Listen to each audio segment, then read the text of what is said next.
শুভ্র বারবার ফেল করেছে, কিন্তু সত্যিকারের পরাজয় কি সেখানেই, নাকি এই ব্যর্থতার মাঝেই লুকিয়ে আছে এক নতুন শুভ্রর জন্ম? শুনুন, ফেল, একটি হার না মানার গল্প, শুধুমাত্র গল্পশালায়।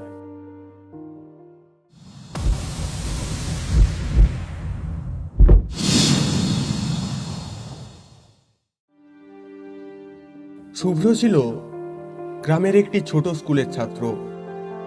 সে সবসময়ই পড়াশোনায় ভালো ছিল না, কিন্তু সে স্কুলে নিয়মিত উপস্থিত থাকত। তার বাবা মা তার লেখাপড়া নিয়ে খুবই চিন্তিত ছিলেন। শুভ্র বারবার পরীক্ষায় ফেল করত। একবার সে অষ্টম শ্রেণীর পরীক্ষায় পুনরায় ফেল করল। সে নিজের প্রতি আস্থা হারিয়ে ফেলেছিল এবং ভেবেছিল যে তার জীবনে আর কিছুই হবে না।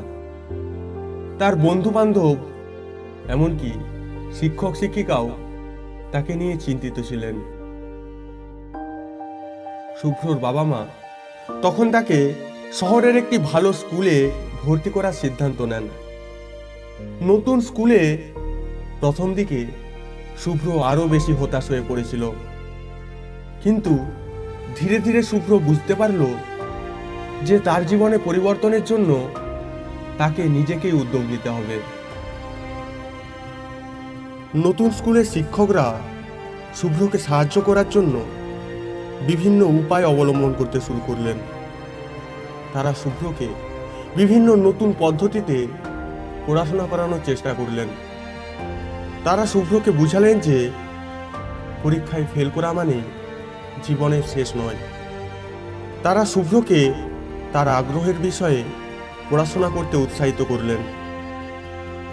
শুভ্র প্রথমে বিজ্ঞান বিষয়টা বেশ কঠিন মনে করত, কিন্তু একদিন বিজ্ঞান শিক্ষক শুভ্রকে বোঝালেন যে বিজ্ঞান শুধু মুখস্থ করার বিষয় নয়, বরং বোঝার বিষয়। সেই দিন থেকেই শুভ্র বিজ্ঞানের প্রতি আগ্রহী হয়ে উঠল। শুভ্র রাত দিন এক করে পড়াশোনা করতে লাগলো। শিক্ষকরা তাকে নানাভাবে উৎসাহিত করতে থাকলেন। একদিন শুভ্রর বিজ্ঞান শিক্ষক তাকে একটি প্রকল্প তৈরির কাজ দিলেন। প্রকল্পটি ছিল একটি বিজ্ঞান প্রদর্শনীর। তার জন্য শুভ্র নিজের সমস্ত মেধা এবং শ্রম দিয়ে প্রকল্পটি তৈরি করল। প্রদর্শনীর দিন তার প্রকল্পটি সবার প্রশংসা কুড়ালো। সে প্রথম পুরস্কার পেল। সেই দিন শুভ্রর আত্মবিশ্বাস অনেক বেড়ে গেল। শুভ্র এরপর থেকে আর কখনো পিছনে ফিরে তাকায়নি। সে প্রতিটি বিষয়েই মনোযোগ দিয়ে পড়াশোনা করতে লাগলো। একসময় সে স্কুলের শ্রেষ্ঠ ছাত্র হয়ে উঠল। পরীক্ষায় প্রথম স্থান অধিকার করতে শুরু করলো।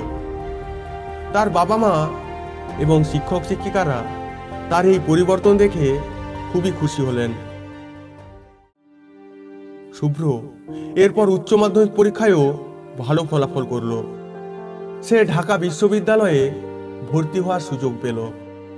সেখানে গিয়েও শুভ্র নিজেকে আরো উন্নত করার চেষ্টা করতে লাগলো। শুভ্রর এই সফলতার পেছনে তার পরিশ্রম, ধৈর্য এবং আত্মবিশ্বাসের গুরুত্ব ছিল অপরিসীম। এছাড়াও তার শিক্ষকদের নিরন্তর উৎসাহ এবং সহায়তা তাকে এগিয়ে যেতে সাহায্য করেছিল। শুভ্র এখন একজন সফল বিজ্ঞানী। সে তার নিজের গ্রামে একটি স্কুল স্থাপন করেছে, যেখানে সে নিজেই ছাত্রদের বিজ্ঞান শেখায়। প্রত্যেক ব্যর্থতার মাঝেই লুকিয়ে থাকে সাফল্যের বীজ। শুভ্রর গল্প কি আপনাকে নতুন করে ভাবতে শেখালো? মনে রাখবেন, ফেল করা মানেই হেরে যাওয়া নয়। এটাই হয়তো আপনার নতুন শুরুর প্রথম ধাপ। এরকম আরো মোটিভেশনাল গল্প শুনতে সাবস্ক্রাইব করুন গল্পশালা। নতুন গল্পের অপেক্ষায় থাকুন, কারণ প্রত্যেকটি গল্পের শেষে লুকিয়ে থাকে আরেকটি নতুন শুরু।